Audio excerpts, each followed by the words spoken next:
कौन सा पाप सबसे बड़ा है? झूठ बोलना, चोरी करना, किसी को चोट पहुंचाना या कुछ ऐसा जो हम रोज करते हैं और हमें पता भी नहीं चलता। कहते हैं भगवान सब देखते हैं, हर छोटा बड़ा कर्म, हर सोच, हर इरादा। लेकिन एक समय ऐसा भी आया जब इस सवाल का जवाब खुद भगवान ने दिया, और जब लोगों ने वो जवाब सुना तो सब चौंक गए, क्योंकि सबसे बड़ा पाप वो नहीं था जो लोग समझते थे। बहुत समय पहले एक शांत और समृद्ध नगर में एक राजा राज करता था।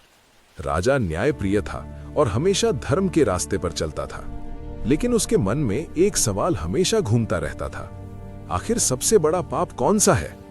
उसने अपने मंत्रियों से पूछा, विद्वानों से पूछा, पंडितों से पूछा। हर किसी ने अलग अलग जवाब दिया। किसी ने कहा हत्या सबसे बड़ा पाप है, किसी ने कहा चोरी सबसे बड़ा पाप है, और किसी ने कहा झूठ बोलना सबसे बड़ा पाप है।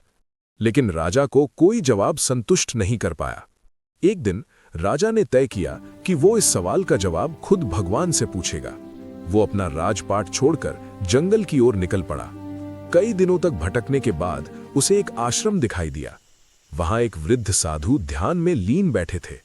राजा उनके पास गया और विनम्रता से बोला, गुरुदेव, मुझे बताइए, सबसे बड़ा पाप कौन सा है? साधु ने धीरे धीरे अपनी आंखें खोलीं और राजा को देखा। फिर मुस्कुराते हुए बोले, इसका उत्तर तुम्हें यही नहीं मिलेगा, तुम्हें खुद इसे समझना होगा।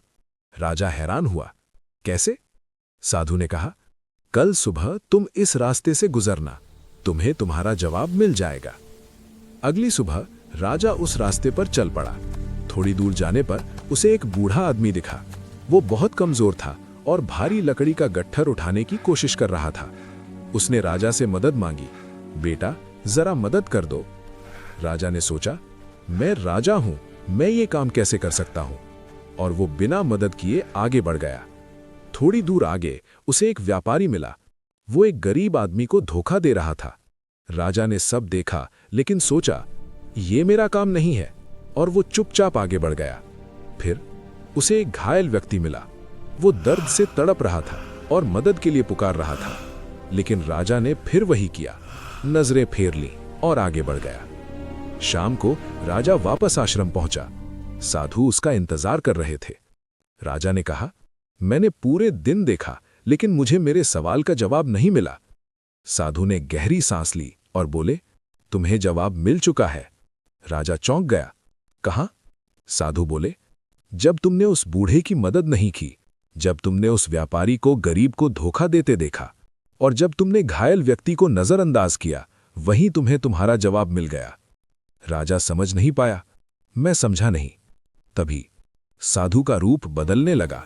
उनके चारों ओर एक दिव्य प्रकाश फैल गया और कुछ ही पलों में वो स्वयं भगवान के रूप में प्रकट हो गए। राजा घबरा गया और उनके चरणों में गिर पड़ा। भगवान ने शांत स्वर में कहा, सबसे बड़ा पाप न हत्या है, न चोरी, न झूठ। सबसे बड़ा पाप है किसी की मदद करने का मौका होते हुए भी मदद ना करना। राजा के आंखों से आंसू निकल आए। भगवान आगे बोले, जब तुम किसी को दुख में देखते हो और फिर भी कुछ नहीं करते, तो तुम उस पाप में भागीदार बन जाते हो।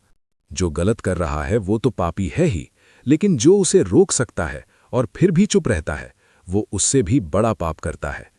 राजा का सिर शर्म से झुक गया। उसे अपनी गलती समझ आ गई थी। भगवान ने कहा, याद रखो, सिर्फ बुराई करना ही पाप नहीं है। बुराई को होते हुए देखना और उसे रोकने की कोशिश ना करना, यही सबसे बड़ा पाप है। इतना कहकर भगवान अदृश्य हो गए। राजा लंबे समय तक वहीं खड़ा रहा। उस दिन के बाद उसकी सोच पूरी तरह बदल गई। वो सिर्फ न्याय करने वाला राजा नहीं रहा, बल्कि हर जरूरतमंद की मदद करने वाला इंसान बन गया। उसने अपने राज्य में ये नियम बना दिया, अगर कोई किसी के साथ अन्याय होते हुए देखे और चुप रहे, तो वो भी दोषी माना जाएगा। धीरे धीरे पूरा राज्य बदल गया। अब लोग सिर्फ अपने बारे में नहीं सोचते थे, बल्कि दूसरों की मदद करना अपना धर्म समझते थे। और यही सच्चाई है।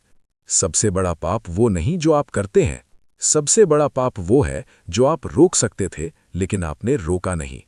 इसलिए अगली बार जब आप किसी को परेशानी में देखें, तो ये मत सोचिए कि ये मेरा काम नहीं है, क्योंकि शायद वही पल आपकी असली परीक्षा हो।